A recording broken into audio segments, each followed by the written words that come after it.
मेघमाଳରେ शीघ्र आसुथिबा आम्भमानक प्रभु यीशु ख्रीष्टଙ୍କ अति पवित्र और बहुमूल्य नाम आपण समस्तंकु आउ गोटे नूतन प्रसंग रे पुनर्बार मु स्वागत करे। ख्रीष्टरे प्रिय भाई भौणी माने आज मध्य आपण मानक मध्य रे मु आउ गोटे नूतन प्रसंग प्रभुଙ୍କ वाक्यरू अल्प समय रखिबा पई चाहे। आज जो प्रसंगटी आपण मानक मध्य रे मु रखिबा पई चाहे सेही प्रसंगर शीर्षक है शेष कालर परित्राण कहिले कौन। शेष कालर परित्राण कहिले कौन अटे। यही प्रसंग रे प्रभुଙ୍କ वाक्यरू आमे अल्प समय कथबार्ता हेबा। आसंतु प्रभुଙ୍କ वाक्यरू आमे सीधा सड़क गोटे पद पाठ करू करू आज प्रसंग रे आमे आगो को बढ़िबा। आपण माने मो सहित प्रथम पितर 1 अध्याय को आसीबे। प्रथम पितर 1 अध्याय 5 पद मु पाठ करूअछि। जदि आपणक पाखरे बाइबल अछि ताहले आपण मध्य बाइबल बाहर करंतु। आमे मिलित भावरे प्रभुଙ୍କ वाक्यरू आमे ध्यान करिबा पई छिबा। प्रथम पितर 1 अध्याय 5 पद एठारे प्रकार लिखा जाए, जो परित्राण शेष काल रे प्रकाशित हेबा पई प्रस्तुत होई अछि सेथि सकाशे तुम्भे माने ईश्वरଙ୍କ शक्ति विश्वास द्वारा सुरक्षित हेउछ। प्रिय भाई भणी माने प्रभुଙ୍କ नामर गौरव हो जे आम्भमानक परमेश्वर केते आश्चर्य एवं बुद्धिमान परमेश्वर अटंती जे आमे जेबे ताहांकर पुत्रଙ୍କ ठारे विश्वास कलु आमे परित्राण पाइलु। प्रतिदिन आमे परित्राण पाउछु। पुणी से कहउचंती जे शेष काल रे प्रकाशित हेबा पाई से गोटे परित्राण रखिचंती। सही परित्राण आज जाई गुप्त अटे, आज जाई अप्रकाशित अटे। आउ सही शेष काल रे आउ एक परित्राण से ताहांकर लोक पाई से रखिचंती। प्रिय भाई भणी माने एही वाक्य को आमे अल्प समय आमे बुझिबा पाई छिबा। जेउ दिन प्रभु यीशु ख्रीष्ट को आमे निज जीवन रो त्राणकर्ता भाव रे आमे ग्रहण कलु, विश्वास कलु, सही दिन आमे परित्राण प्राप्त। यदि आपण माने रोमियो पुस्तक 10 अध्याय 9 और 10 पद पढ़िबे सेठार लिखा जाए जे जो माने प्रभु यीशु ख्रीष्ट को मृत मानक मध्य से उठिचंती बोली हृदय रे विश्वास कले, मुखरे स्वीकार कले, से माने परित्राण प्राप्त हेले। एहा बाइबल कहे। आउ बाइबल एहा मध्य कहे जे मनुष्य धार्मिकता निमंते हृदय रे विश्वास करने को हुए एवं परित्राण प्राप्त निमंते मुखरे स्वीकार करबा पई हुए। जो दिन प्रभु यीशु ख्रीष्ट को निजर प्रभु बोली निजर जीवन रो त्राणकर्ता बोली आमे ग्रहण कलु सही दिन आमे परित्राण प्राप्त हेलु। क्यों परित्राण? अतीत काल रे मार गर्भरू आमे जो सब पाप गुड़िक करी आमे जन्म ग्रहण करिथिलु से सब पापरू परमेश्वर आमको परिष्कार कले, आमको परित्राण कले, आमको मुक्त कले। जदि आपण माने प्रथम कोरिन्थियो 15 अध्याय 2 पद पढ़िबे सेठारे लिखा जाए जे आमे परित्राण पाउछु। आमे से स्थान रे एही गोटे शब्द लिखा जाए जे आमे परित्राण पाउछु। केमिति परित्राण पाउछु? आमे मंडली रे संयुक्त अटु सत कथा, आमे यीशु को विश्वास करिछु सत कथा, आमे बाइबल पढ़ुछु, आराधना करुछु, मंडली उपासना को जाउछु, उपवास करुछु, आमे प्रभु भोज रो अंशी अटु, तथापि आज पर्यंत आमे संपूर्ण परित्राण पाइना। आम शरीर परित्राण हे नाही, आम अभिलाषर परित्राण हे नाही। प्रतिदिन पापर आमे सम्मुखीन हेउछु।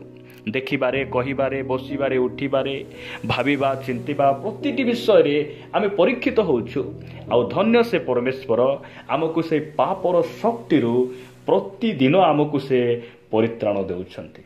सेति पई प्रथम कोरिन्थियो 15:2 रे लिखा गला जे तुम्भे माने परित्राण पाउछ जदि जो शिक्षा तुमे पाइथिलो ताहा जदि तुमे दृढ़ भाव रे धरि अछो ताहले तुमे परित्राण पाउछ। प्रिय भाई भणी माने सबु दिन आमको परित्राण पाइबार आवश्यक रहिछि। जदि आपण माने रोमियो 6 अध्याय 14 पद पढ़िबे, रोमियो पुस्तक 6 अध्याय 14 पद रे ए प्रकार लिखा जाए, कारण पाप तुम मानक उपरे कर्तृत्व करिबो नाही, तुम्भे माने व्यवस्थार अधीन नुह, तुम्भे माने अनुग्रहर ଅଧୀନ ଅଟ। ପ୍ରିୟ ଭାଇ ଭଉଣୀମାନେ, ବ୍ୟବସ୍ଥା ମଶାଙ୍କ ଦ୍ୱାରା ଆସିଲା। ଅନୁଗ୍ରହ ଆଉ ସତ୍ୟ ପ୍ରଭୁ ଯୀଶୁଖ୍ରୀଷ୍ଟଙ୍କ ଦ୍ୱାରା ଏହି ପୃଥିବୀରେ ପ୍ରକାଶିତ ହେଲା। ପ୍ରଭୁଙ୍କ ନାମର ଗୌରବ ହେଉ। ଆମ୍ଭେମାନେ ମଶାଙ୍କର ବ୍ୟବସ୍ଥାର ଅଧୀନରେ ନାହୁଁ, ଆମେ ତାଠାରୁ ମଧ୍ୟ ଉଚ୍ଚତର ସ୍ଥାନରେ ଅଛୁ। ଆଉ ସେଇ ପ୍ରଭୁ ଯୀଶୁଖ୍ରୀଷ୍ଟଙ୍କ ଦ୍ୱାରା ପ୍ରକାଶିତ ହୋଇଥିବା ସେଇ ଅନୁଗ୍ରହର ଅଧୀନରେ ଆମେ ଅଟୁ। ସେଥିପାଇଁ ଆମେ ପ୍ରତିଦିନ ଆମେ ପରିତ୍ରାଣ ପାଉଅଛୁ। କିନ୍ତୁ ଆମେ ପ୍ରଥମରେ ଯେଉଁ ପଦଟି ପଢ଼ିଲୁ ଯେ ପ୍ରଥମ ପିତର 1:5 କହେ ଯେ ଶେଷ କାଳରେ ଆଉ ଗୋଟେ ପରିତ୍ରାଣ ପ୍ରଭୁ ରଖିଛନ୍ତି। ଆମେ ଯେବେ ଯୀଶୁଙ୍କୁ ବିଶ୍ୱାସ କଲୁ, ଆମର ଅତୀତ କାଳରୁ ଆମେ ପରିତ୍ରାଣ ପାଇଲୁ।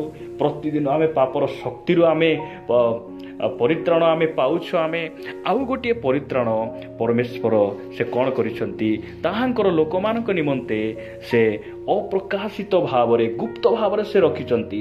ଆଉ ଶେଷ କାଳରେ ତାହାଙ୍କର ଲୋକମାନଙ୍କ ନିମନ୍ତେ ଗୋଟିଏ ପରିତ୍ରାଣ ପ୍ରକାଶିତ ହେବା ପାଇଁ ଯାଉଛି। ସେହି ପରିତ୍ରାଣ କ'ଣ? ଆମେ ଏହି ବାକ୍ୟକୁ ବୁଝିବା ପାଇଁ ଶେଷରେ ଗୋଟେ ପଦ ପଢ଼ିବା।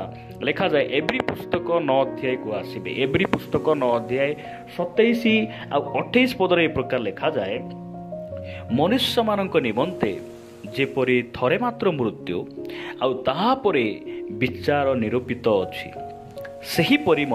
ସେହିପରି ଖ୍ରୀଷ୍ଟ ମଧ୍ୟ ଅନେକଙ୍କ ପାପ ବହନ କରିବା ନିମନ୍ତେ ଥରେ ମାତ୍ର ଉତ୍ସର୍ଗୀକୃତ ହୋଇ ଦ୍ୱିତୀୟ ଥର ପାପ ସକାଶେ ନୁହେଁ, ବରଂ ଯେଉଁମାନେ ତାହାଙ୍କ ଅପେକ୍ଷାରେ ଅଛନ୍ତି ସେମାନଙ୍କ ପରିତ୍ରାଣ ନିମନ୍ତେ ଦର୍ଶନ ଦେବେ। ପ୍ରଭୁଙ୍କ ନାମର ଗୌରବ ହେଉ।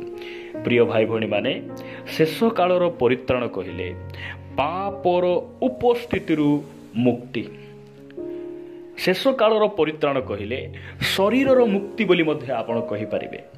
ଯେତେବେଳେ ପ୍ରଭୁ ଯୀଶୁଖ୍ରୀଷ୍ଟ ମେଘମାଳରେ ଆସିବେ ମଣ୍ଡଳୀକୁ ନେବା ପାଇଁ, ତାହାଙ୍କର ଲୋକମାନଙ୍କର ସମ୍ପୂର୍ଣ୍ଣ ପରିତ୍ରାଣ ନିମନ୍ତେ ଦର୍ଶନ ଦେବା ପାଇଁ ଯେତେବେଳେ ସେ ଆଗମନ କରିବେ, ସେହି ସମୟରେ ମଣ୍ଡଳୀରେ ଯେଉଁମାନେ ସଂଯୁକ୍ତ ଅଛନ୍ତି, ଖ୍ରୀଷ୍ଟଙ୍କର ସେଇ ଆଜ୍ଞାବହ ଜୀବନଯାପନ କରୁଛନ୍ତି, ସେମାନଙ୍କର ଶରୀର ପରିବର୍ତ୍ତିତ ହୋଇଯିବ।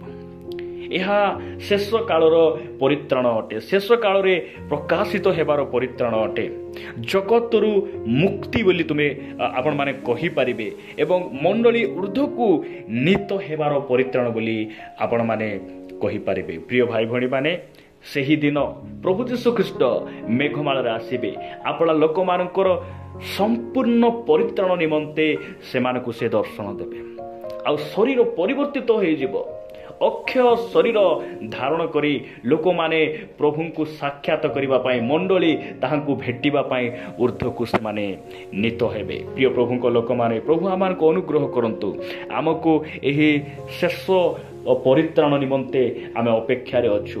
ବିଭିନ୍ନ ଦୁଃଖ, ନିନ୍ଦା, ତାଳନା, ଅପମାନ ଆସୁଛି, ତଥାପି ଆମେ ଉଲ୍ଲାସ କରୁଛୁ, ଆନନ୍ଦ କରୁଛୁ, କାରଣ ଆମ୍ଭ ନିମନ୍ତେ ପରମେଶ୍ୱର ଶେଷ କାଳର ପରିତ୍ରାଣ ଆମ ପାଇଁ ସେ ରଖିଛନ୍ତି। ଆଉ ସେହି ପରିତ୍ରାଣ ହେଲା ଶରୀର ପରିବର୍ତ୍ତିତ ହେବ। ଆଉ ସେହି ଶରୀରରେ ଭୋକ ନଥିବ, ଶୋଷ ନଥିବ, ରୋଗ ନଥିବ, ବେଦନା ନଥିବ, କଷ୍ଟ ନଥିବ।